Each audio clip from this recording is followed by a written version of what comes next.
Russia అధ్యక్షుడు Vladimir Putin Palem ఎయిర్పోర్ట్లో land అయ్యారు. ఢిల్లీ విమానాశ్రయంలో దిగిన పుతిన్ను ప్రధాని మోదీ ఆత్మీయంగా పలకరించారు. హ్యాండ్షేక్ ఇచ్చి ఆలింగనం చేసుకున్నారు. మేళ తాళాలు, గంగా హారతితో వెల్కమ్ పుతిన్ అంటూ ఆహ్వానించారు. అనంతరం అమెరికా ద్వంద్వ నీతిని ఎండగట్టారు పుతిన్.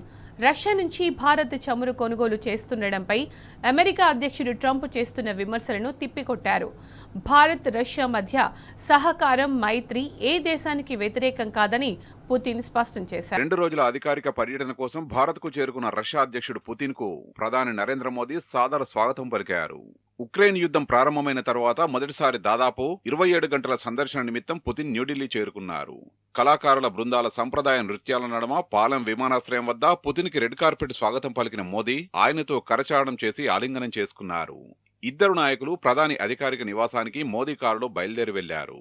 భారత్ను సందర్శించిన తన మిత్రుడు అధ్యక్షుడు పుతిన్కు భారత్లో స్వాగతం పలుకుతున్నట్లు మోదీ తన సోషల్ మీడియా అకౌంట్లో పేర్కొన్నారు.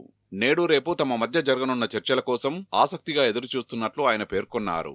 భారత్ రష్యా మైత్రి దీర్ఘకాలంగా కొనసాగుతోందని, ఇది భారత ప్రజలకు గొప్ప ప్రయోజనాలు చేకూర్చిందని భారత్లో అడుగుపెట్టిన రష్యా అధ్యక్షుడు వ్లాదిమిర్ పుతిన్ అమెరికా ద్వంద్వ నీతిపై నిప్పులు చెరిగాడు.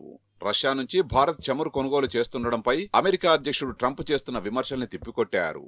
తమ అణు రియాక్టర్ల కోసం రష్యా నుంచి అమెరికా యురేనియం కొనుగోలు చేస్తున్నదని పేర్కొన్న ఆయన, భారత్ ఆయిల్ కొనుగోలు చేస్తుంటే మాత్రం అమెరికా ఆంక్షలు విధిస్తుందని తప్పుబట్టారు. రష్యా నుంచి యురేనియం కొనుగోలు చేసే హక్కు అమెరికాకు ఉన్నప్పుడు భారత్కు కూడా అదే హక్కు ఉంటుందన్నారు. ఈ అంశంపై ట్రంప్తో చర్చించనున్నట్టు తెలిపారు. అమెరికాకు మా నుంచి ఇంధనం కొనుగోలు చేసే హక్కు ఉన్నప్పుడు భారత్ హక్కును ఎందుకు హరించాలని ఆయన ప్రశ్నించారు. ప్రస్తుతం భారత్తో ఉన్న ఇంధన సహకారంలో ఎలాంటి మార్పు లేదని ఆయన తెలిపారు.